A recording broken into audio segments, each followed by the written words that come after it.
સાબરકાંઠા વિજયનગરના ડઢવાવ પંચાયતના મહિલા સરપંચની પહેલ સહિત સરહદી વિસ્તારોમાં ઉગ્ર વિરોધ. આદિવાસીની જીવાદોરી સમાન અરવલ્લીની ગરિમાઓને નહીં બચાવવા તો આંદોલન. અરવલ્લીની ગરિમાઓમાં ખનનને મંજૂરી આપતા સુપ્રીમ કોર્ટના નિર્ણય સામે વિજયનગર સહિત સાબરકાંઠા, બનાસકાંઠા, સરહદી રાજસ્થાનના ગ્રામ પંચાયતના સરપંચો તથા આદિવાસી આગેવાનોમાં વ્યાપક રોષ જોવા મળી રહ્યો છે. અરવલ્લીની ગરિમાઓ આદિવાસી સમાજ સહિત સમગ્ર માનવ જીવન માટે જીવાદોરી સમાન હોવાનું જણાવતા આ વિસ્તારમાં કોઈ પણ પ્રકારનું ખનન થવા દેવામાં નહીં આવે તેવી સ્પષ્ટ ચીમકી ઉચ્ચારવામાં આવી છે. ખનન સંબંધિત કાયદો રદ કરવાની ઉગ્ર માંગ સાથે આંદોલનની ચેતવણી આપવામાં આવી છે. વિજયનગર તાલુકાના દડવાવ ગ્રામ પંચાયતના મહિલા સરપંચ ચંદ્રિકાબેન લલિતભાઈ ડામોરના મુદ્દે ખુલ્લેઆમ મેદાનમાં ઉતાર્યા છે. તેમણે જણાવ્યું છે કે અરવલ્લીની ગરિમાઓ રાજસ્થાનથી લઈ સાબરકાંઠા, બનાસકાંઠા સુધી વિસ્તૃત રહેલી છે. અહીં ખનનની મંજૂરી આપવામાં આવશે તો સ્થાનિક આદિવાસી સમાજ તથા વન્ય જીવોના જીવ પર ગંભીર અસર પડશે, પર્યાવરણને મોટું નુકસાન પહોંચશે. મહિલા સરપંચ તથા આગેવાનોના જણાવ્યા મુજબ 100 મીટરની ઊંચાઈના પર્વતોમાં અથવા અન્ય વિસ્તારોમાં ખનન માટે મંજૂરી આપશે તો અરવલ્લીની પટ્ટામાં વસતા લોકોના જીવન સાથે કુદરતી સંસાધનોને પણ ભારે હાનિ થશે.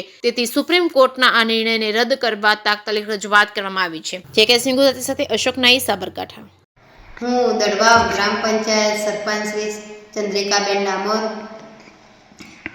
સુપ્રીમ કોર્ટે આદેશ કરવામાં આવેલ છે એમને વિરોધ કરીએ છીએ. અરવલ્લીની ગિરિમાળાઓમાં વસતા મનુષ્યો, પ્રાણીઓ, પક્ષીઓ સૌને ભારે નુકસાન થશે.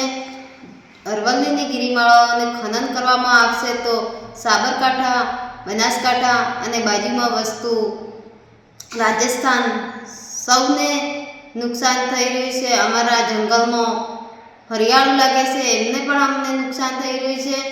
જો 100 મીટરથી નીચેના ડુંગરો કાપવામાં આવશે, એમને ખનન કરવામાં આવશે તો રણ જેવી પરિસ્થિતિ સર્જાઈ જશે, તો અમને ભારે નુકસાન પડશે. તો આ નુકસાન ના થાય એમના માટે અમે સરકારશ્રીને વિનંતી કરીએ છીએ કે આદેશ રદ કરવામાં આવે અને ના રદ કરવામાં આવે તો અમે ઉગ્ર આંદોલન કરીશું. સુપ્રીમ કોર્ટે જે આદેશ કરેલ છે એ આદેશનો અમે સખત વિરોધ કરીએ છીએ. કારણ કે એમાં દિલ્હીથી લઈને રાજસ્થાનથી લઈને ગુજરાત સુધીનું જે કંઈ એરિયો પડે છે એમાં કેટલાક વન્ય પશુ પક્ષીઓ અને જેવા કે જીવનની અંદર જે પાણી છે આંતે જેનાથી જંગલથી આપણો જે બચાવ થાય છે એ પ્રક્રિયા બહુ બધું નુકસાન થાય છે. એટલે અમે સુપ્રીમ કોર્ટને નમ્ર અરજ કરીએ છીએ કે તે જેમને આદેશ કર્યો છે એ આદેશ રદ કરવામાં આવે.